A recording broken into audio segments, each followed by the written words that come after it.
Muito bem, nós estamos aqui para continuar esse comentário bíblico para você, na carta de Paulo em 2 Coríntios, capítulo de número 6. Essa carta é a carta mais pessoal que nós encontramos, onde Paulo fala do ministério. Toda pessoa que se envolve no ministério deveria ler e estudar essa carta. Paulo aqui fala de pregação, Paulo aqui fala do ministério da reconciliação, não é? Paulo até nos ensina a não ser falsificador da palavra de Deus, 2 Coríntios 4:2. Também ensina que nós não pregamos a nós mesmos, 2 Coríntios 4:5, mas pregamos a Cristo Jesus. E agora o apóstolo vai falar da abnegação que ele tinha em seu ministério. Diz aqui no capítulo 6, verso 1, e nós, cooperando também com eles, vos exortamos a que não recebais a graça de Deus em vão. A graça de Deus, ela se mostra salvadora para todos os homens, e nós não devemos recebê-la em vão, devemos receber a graça, permitir que a graça de Deus transforme o nosso coração, ou seja, nos entregar completamente nas mãos daquele que nos salvou. Olha só o que Paulo diz em 2 Coríntios 6:2, porque diz, ouvi-te em tempo aceitável e socorrer-te no dia da salvação. Eis aqui agora o tempo aceitável, eis aqui agora o dia da salvação. Então, isso vem do profeta Isaías, capítulo 49, verso 8. Isaías 49:8 fala, ouvi-te em tempo aceitável, corri-te no dia da salvação, eis agora o tempo aceitável, eis agora o dia da salvação. Paulo está cotando as escrituras para dizer que era o dia da salvação. Ao ouvir a graça de Deus, nós não devemos rejeitá-la ou recebê-la em vão, mas aceitar. Verso 3, não dando nós escândalo em coisa alguma. O ministro tem que tomar cuidado para que ele não dê escândalo ao evangelho. Ele deve ser um exemplo no ministério. O ministério de Deus requer-nos negarmos a nós mesmos, nos submeter ao evangelho completamente e procurar não dando escândalo em coisa alguma, para que o nosso ministério não seja censurado. Nós temos visto certos ministérios que são censurados por causa de escândalo às vezes moral, escândalo financeiro, escândalos de diversos tipos de coisas que vêm causar escândalo para o evangelho. Mas nós devemos procurar não dar escândalo nenhum para que o ministério não seja censurado. Antes, como ministros de Deus, tornando-nos recomendáveis em tudo, na muita paciência, nas aflições, nas necessidades, nas angústias, nos açoites, nas prisões, nos tumultos, nos trabalhos, nas vigílias, nos jejuns, na pureza, na ciência, na longanimidade, na benignidade, no Espírito Santo, no amor não fingido, na palavra da verdade, no poder de Deus, pelas armas da justiça, à direita e à esquerda, por honra e por desonra, por infame e por boa fama, como enganadores e sendo verdadeiros, como desconhecidos, mas sendo bem conhecidos, como morrendo e eis que vivemos, como castigados e não mortos, como contristados, mas sempre alegres, como pobres, mas enriquecendo a muitos, como nada tendo e possuindo tudo. Que lista maravilhosa, né? Vamos analisar essa lista agora, palavra por palavra, que o apóstolo fala, né? Nós, como ministros de Deus, tornando recomendáveis em tudo. Vamos ver o que Paulo considerava em tudo, depois dessa lista que vai do verso 4 ao verso de número 10. Olha como um ministro deve ser recomendado em tudo. Paulo começa na muita paciência. Ministro que não tem paciência não serve para ser ministro. Ministro que perde a paciência fácil, não é? O crente precisa aprender a ter paciência. E em Romanos, Paulo já tinha escrito que o que gera a paciência é a tribulação. Romanos capítulo 5, verso de número 3.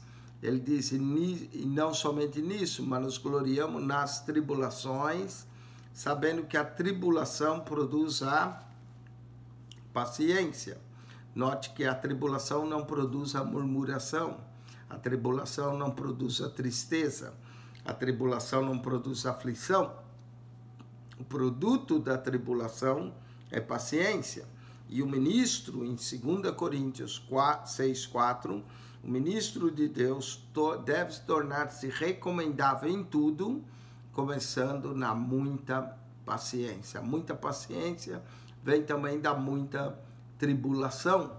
A gente aprende a ter paciência e esperar no Senhor. Então o ministro tem que ser exemplo, primeiro, na muita paciência. Segundo, nas aflições. O ministro vai passar aflição. Se alguém pensa que ministério não tem aflição nenhuma, procure outra coisa para fazer, porque ministério vai ter aflição, vai ter que ter muita paciência, vai sofrer bastante aflições, não é? Nas necessidades. Tem gente que pensa que ministro não passa necessidade. Passa sim, senhor. Vai ter necessidade, às vezes, da provisão para sua casa, necessidade, às vezes, da igreja. Ele mesmo vai se sacrificar pela igreja. Nós temos que ser exemplo, então, na muita paciência, nas aflições, nas necessidades. Há muitas necessidades, não só necessidades espirituais, mas necessidades materiais. E o ministro deve ser recomendável nas necessidades. Paulo vai ainda falar nas angústias, não é? Quantas vezes a gente vai se angustiar, a gente vai chorar com os que choram, a gente vai ter que chorar aos pés do Senhor, porque nós mesmos não temos todas as respostas, mas Deus é que tem. Então o ministro deve ser recomendável no verso 4, pelo menos em 4 coisas. Primeiro, na paciência. Segundo, nas aflições. Terceiro, nas necessidades. Quarto, nas angústias. Mas Paulo não para aí. Verso 5, nos açoites. Aqui Paulo levou açoites mesmo, varadas nas costas, açoites de varas que ele levou, açoites de pedras que ele levou, foi apedrejado. E o ministro deve ser exemplo, deve apanhar e apanhar calado. Hoje a gente não leva muito açoite nas costas com varas, mas a gente sofre o açoite da língua do povo, porque quem tem língua gosta de falar e gosta às vezes de açoitar o ministro com a sua língua, não é? E o ministro deve ser um exemplo também nos açoites. Então até agora nós já vimos 5 áreas. Paciência, nenhuma dessas áreas é fácil. Aflições, necessidades, angústia, açoites. Sexto, nas prisões. O ministro, naquela época de Paulo, era muitas vezes preso. E hoje alguns também são presos por pregar o evangelho, não é? E cada vez a coisa está apertando mais para que não se pregue o evangelho. Estão querendo fechar culto, estão querendo proibir, estão querendo prender pastores. Nós devemos ser recomendáveis até nas prisões, se necessário for, ser preso por Cristo, por causa do evangelho. Nas prisões, nos tumultos, aí aonde Paulo chegava era um verdadeiro tumulto, não é? E o ministro, por pregar o evangelho, às vezes vai causar tumulto, vai causar incômodo, as pessoas vão se sentir incomodadas, não é? Nos trabalhos. Então até agora nós já vemos 8 áreas, não é? Aqui no verso 4 e o verso 5 nós temos 10 áreas que o ministro deve ser exemplo. Olha, na paciência, nas aflições, nas necessidades, nas angústias, nos açoites, são 5, nas prisões, são 6, nos tumultos, 7, nos trabalhos, o ministro deve ser exemplo no trabalho recomendável, não só no trabalho do Senhor, no caso de Paulo até trabalhava materialmente. O ministro deve se esforçar, deve ser exemplo para os fiéis também nos trabalhos, se tornar recomendáveis. Nas vigílias, vai ter vigília? O ministro tem que estar lá, onde já se viu um ministro que não gosta de orar, que não gosta de buscar a presença de Deus. O ministro tem que ser recomendável nas vigílias, mesmo que os outros não vão na vigília, o ministro deve ser recomendável nas vigílias. E 10º nos jejuns. Mas não para aí, são 10 áreas entre o verso 4 e o verso 5. Paciência, aflições, necessidades, angústias, açoites, e sofremos às vezes o açoite da língua, prisões, tumultos, trabalhos, vigílias. Vigília é recomendável, a palavra vigília, o ministro tem que ser exemplo recomendável nas vigílias. Nos jejuns, jejum, amanhã, por exemplo, o presidente do Brasil, Bolsonaro, decretou um jejum. Nós devemos fazer o jejum e ser recomendável também no jejum. Jejuar faz bem nos consagrar para Deus, buscar o Senhor em jejum, em oração, em lágrimas, não é? 10 áreas que Paulo apresentou aqui. Essas 10 primeiras áreas são áreas que requer muita disciplina da parte do ministro. Mas não para aí, ele vai apresentar mais áreas. Agora umas áreas que tem a ver com o caráter, com a pureza do ministro. Olha, verso 6, 11º, na pureza. O ministro tem que ser exemplo de pureza, não pode se contaminar, tem que procurar viver uma vida pura, uma vida santa, não é? Imagine um ministro que anda no pecado, vai dar escândalo. Paulo diz que nós temos que ser recomendável na pureza, é a 11ª área. Na ciência, no conhecimento, devemos ter a ciência de Deus, o conhecimento das coisas de Deus e até, quem sabe, a palavra da ciência, do conhecimento de Deus, não é? Então já vimos 12 áreas aqui, 10, no verso 4, 4, no verso 5, 6, no verso 6 nós temos pureza, ciência, na longanimidade, longo ânimo, 13ª qualidade que o ministro deve ter, ser exemplo na longanimidade, quer dizer, longo ânimo, tem quase a ver com paciência, não é? Mas demorar para se irar. 14º, na benignidade. O ministro deve praticar o bem, ele deve ser o exemplo de bondade, de benignidade de Deus, para que as pessoas vejam as suas boas obras e glorifiquem a Deus. Benignidade é fazer o bem, não importa a quem. O ministro deve procurar ser exemplo de benignidade, não exemplo de maldade, mas de benignidade. O ministro 15º deve ser exemplo no Espírito Santo. O Espírito Santo deve estar abundante na vida do ministro. O ministro tem que ser cheio do Espírito Santo. O ministro deve buscar dons do Espírito Santo.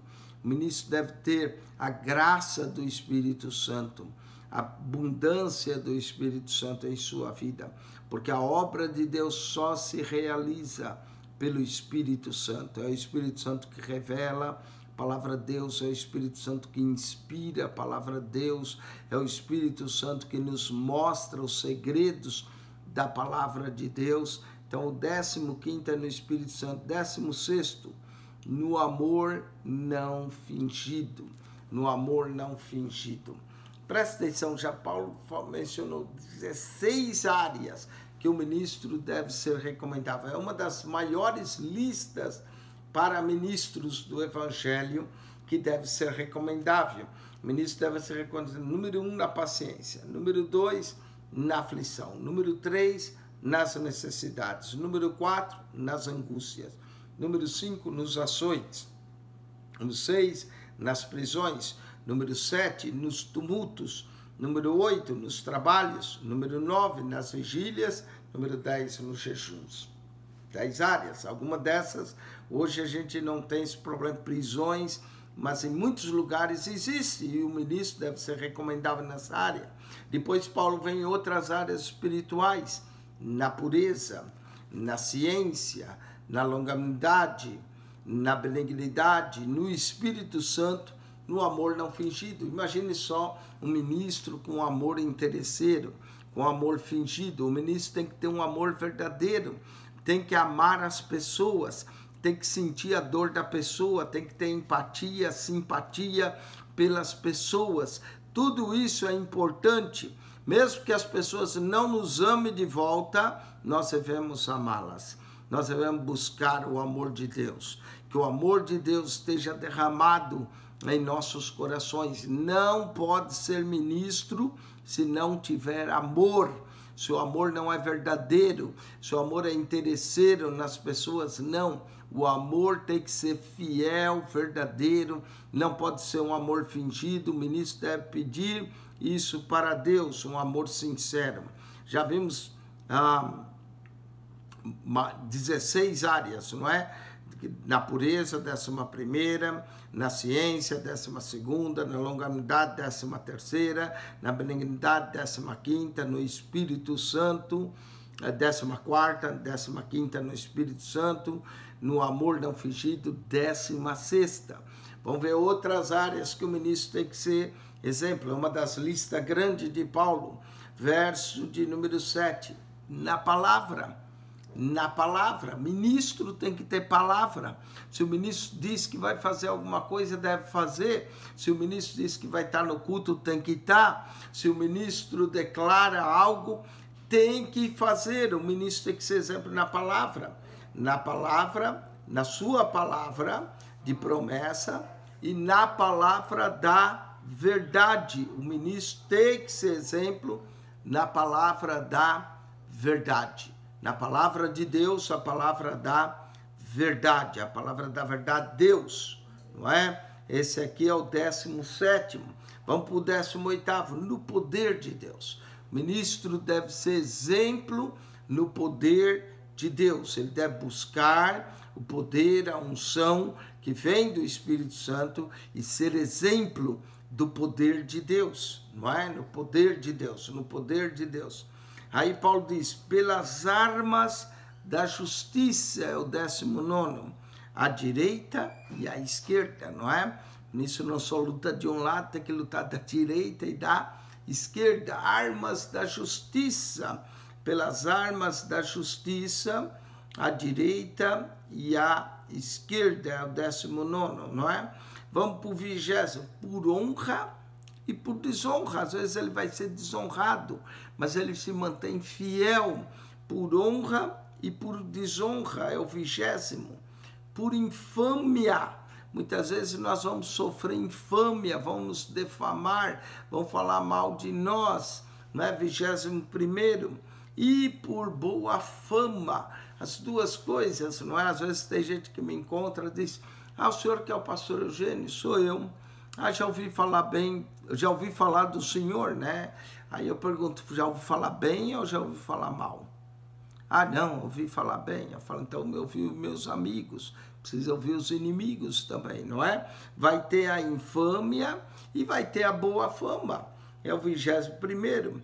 Como enganadores, às vezes vão pensar que a gente está enganando o povo, mas sendo verdadeiros. Paulo foi chamado de enganador, Jesus foi chamado de embusteiro, não é? Mas sendo verdadeiro. Deixa as pessoas às vezes falar. Nós vamos procurar ser exemplo, mas às vezes vão ser tidos como enganadores e sendo verdadeiros, não é? Como desconhecidos, mesmo que ninguém nos conheça, mas sendo bem conhecidos. Onde o ministro é bem conhecido? Diz que o verdadeiro ministro, ele é bem conhecido nos céus, ele é bem conhecido às vezes na terra e também no inferno, né? Como desconhecidos, mas sendo bem conhecidos. Como morremos, como morrendo, e eis que vivemos, não é? como morrendo, mas eis que vivemos. Então nós já estamos aqui na 24ª qualidade, como castigados e não mortos, 25ª, 26ª, como contristados, mas sempre alegres, 27ª, como pobres, mas enriquecendo a muitos, e como nada têm, possuem tudo. 28 qualidades que o ministro deve ter nessa lista que Paulo nos dá em 2 Coríntios, capítulo 6, verso 4 até o verso 10. 28 qualidades, 28. Isso é uma escola para ministros. Essa carta de Paulo nos ensina que o ministro tem que ser recomendável em tudo, não é? Olha, como contristado, mas sempre alegres, sempre alegre. O ministro não pode ter uma cara triste, mais triste que os irmãos que estão tristes, querendo ouvir uma palavra de alegria, como contristados, mas sempre alegres. Como pobres, o ministro não é para o seu próprio bem, mas ele deve enriquecer com a graça de Deus, com o amor de Deus, as vidas que o ouvem, enriquecendo a muitos, como nada tendo. O ministro não deve nada ter, né? Mas possuindo tudo, possuindo a riqueza do Deus de todo o universo, né? Que maravilha, que lista tremenda desse ministério de Paulo e que nos ensina.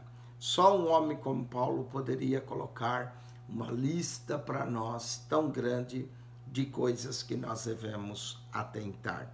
Vamos continuar. Ó Coríntios, ó a expressão como Paulo trata. Ó Coríntios, a nossa boca está aberta para vós. O nosso coração está dilatado, nossa boca está aberta para pregar, para anunciar o evangelho.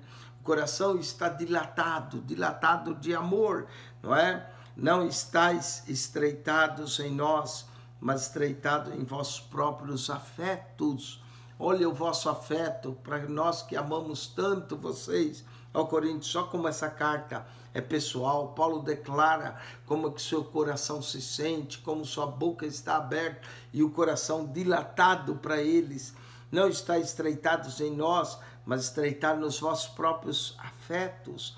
Afeto é importante ter, não é? Do afeto vem o amor, vem o carinho, o afeto é parte do amor. Ora, em recompensa disso, falo como a filhos. Paulo tratava a igreja como filhos, filhos na fé. Ele estava até contristado porque alguns não aceitavam o apostolado dele, sendo que ele começou aquela igreja. Dilatai-vos também vós. Olha, que o vosso coração esteja dilatado. Eu queria que vocês, em outras palavras, Paulo dissesse, me amasse tanto como eu vos amo, parafraseando, né? Meu coração está dilatado, dilatai-vos também vós. Não vos prendeis agora a um jugo desigual com os infiéis. Muita gente interpreta esse verso, prender-se a um jugo desigual, em termos de casamento. Não é? Paulo já está advertindo, se alguém fosse casar, casasse com o irmão, casasse no Senhor. Em 1 Coríntios 7 ele trata isso. Não é? E aqui ele diz, não vos prendeis a um jugo desigual com os infiéis. Esse prender a um jugo desigual com os infiéis tem a ver tanto no casamento como em negócios, não é? Você vai fazer um negócio, não se prenda com alguém que não é fiel a Deus, não é? Já com irmãos às vezes dá problemas, imagine com o infiel. Não vos prendeis a um jugo desigual com os infiéis, porque que sociedade, olha só, vai fazer uma sociedade, que sociedade tem a justiça com a injustiça? Cuidado, crente deve buscar comunhão com o crente. O crente, o único contato que deve ter com o infiel é para ganhá-lo para Cristo. Se ganhar ele para Cristo, amém, se tornou crente. Não é? Mas que sociedade tem a justiça com a injustiça? Não há sociedade. E que comunhão tem a luz com as trevas? Aonde a luz chega, as trevas vão embora. Então, da mesma forma, não vos prendeis a jugo desigual, não faça sociedade da justiça com a injustiça, comunhão entre luz e trevas. Cuidado, as más companhias corrompem os bons costumes. Paulo diz, cuidado com quem você anda, cuidado com as suas associações, com quem você se associa, principalmente para jovens. Cuidado, jovens, se você é luz, para você não estar se associando com trevas, não é? Atente para as palavras do apóstolo. E que concórdia entre Cristo e Belial. Belial é um dos nomes que Satanás ganha na Bíblia, né? No Antigo Testamento, quando alguém era mau, quando alguém era ímpio, era chamado filho de Belial. Filho de Belial, né? Vem desse termo aqui também da Babilônia, né? O Deus Bel, um falso Deus, Belial, Deus Bel. Então, que concórdia entre Cristo e Belial? Ou que parte tem o fiel com o infiel? Cuidado, não existe comunhão entre trevas e luz, não existe comunhão entre Cristo e Belial, como também não existe comunhão entre o fiel e o infiel, e às vezes até entre o crente fiel e o crente infiel. Cuidado, que mesmo dentro da igreja existem crentes que são infiéis. Então você quer ter comunhão com os fiéis, não com os infiéis. E que consenso tem o templo de Deus com os ídolos? Paulo aqui está tratando, e Paulo considera o templo de Deus os crentes. Nós somos templo do Espírito Santo. Que sociedade tem esse templo de Deus com os ídolos, não é? Paulo está tratando o problema que alguns ainda comiam da carne sacrificada aos ídolos. Isso foi algo que ele trata na sua primeira carta em Coríntios, e agora em 2 Coríntios está advertindo os crentes acerca disso. Que comunhão tem as trevas com a luz, que sociedade tem, né? Que comunhão tem essa, é a consideração afetuosa que Paulo faz para que eles tomem cuidado com essas coisas, não é? Ele mesmo vai mencionar que comunhão tem o templo de Deus com os ídolos. Porventura, vós sois o templo de Deus vivente. Está vendo? O crente é o templo de Deus, não deve se associar com a carne, comida ídolo, de estar no lugar dos ídolos, não é? De estar lá com ídolos que tem boca, mas não fala, que tem mão, mas não apalpa, porque vós sois o templo de Deus vivente, como Deus disse, neles habitarei e entre eles andarei. Templo de Deus para Paulo é o crente. Já que o crente é o templo de Deus, o crente tem que tomar cuidado com a idolatria. Comer carne de ídolo está associado com lugares de idolatria, principalmente em Coríntios e até nos dias de hoje. Neles habitarei, entre eles andarei, e eu serei o seu Deus, e eles serão o meu povo. Deus é o nosso Deus, ele habita em nós, ele está dentro do coração do crente verdadeiro. O crente é o templo de Deus, e entre o crente não deve ter comunhão com luz, com trevas, associação entre a justiça com a injustiça, Cristo com Belial. Esse é o que Paulo está chamando a atenção dos irmãos de Coríntios. E nele habitarei, andarei, serei o seu Deus, e eles serão o meu povo. Povo de Deus, não é? O crente é o povo de Deus. Pelo que sai do meio deles, e apartai-vos. Aqui é chamar a comunhão, não é? Pelo que sai do meio deles, povo meu. No livro de Apocalipse também vai dizer, sai do meio deles, meu povo, da Babilônia, não é? Da confusão da Babilônia, da cidade ímpia. Então, pelo que sai do meio deles e apartai-vos, diz o Senhor. O crente foi feito para viver em comunhão com Deus, não em comunhão com as trevas, não em comunhão com o pecado, mas em comunhão com Deus. E às vezes o crente precisa se afastar, o crente precisa se consagrar a Deus, né? Pelo que sai do meio deles e apartai-vos, diz o Senhor, e não toqueis em nada imundo, e eu vos receberei. Essa advertência, né? Pelo que diz nele, como Deus disse, Paulo está citando aqui o texto também de Isaías 52, 11, não é? Isaías 52, 11, sai do meio deles, apartai-vos, diz o Senhor, e não toqueis nada imundo, e eu vos receberei. Não é? A consagração a Deus, o abandono do pecado, o abandono, a associação com trevas, com o pecado.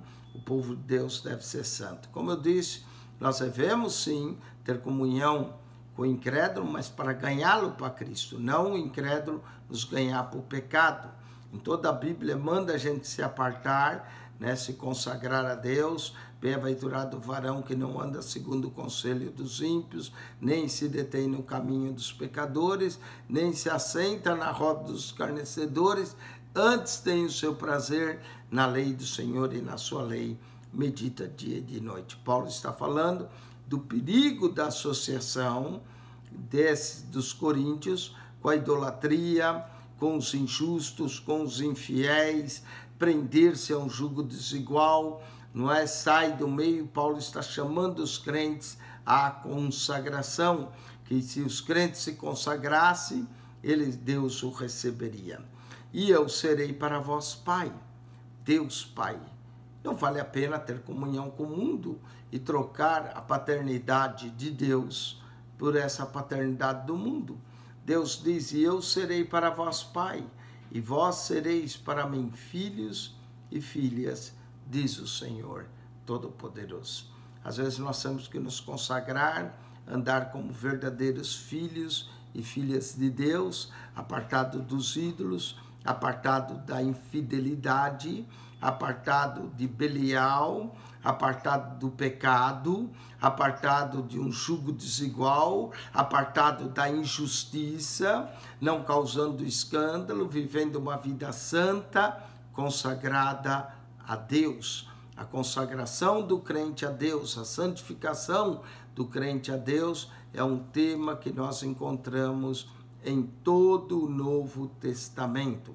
Aqui Paulo chama a consagração e diz qual é o verdadeiro significado da consagração, né?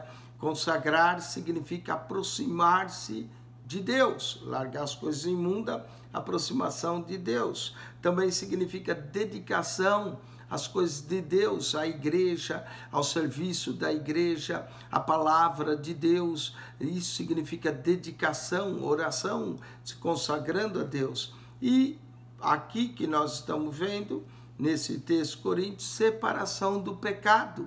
Separar-se do pecado, abandonar a idolatria, abandonar as associações com gente que nos leva a pecar.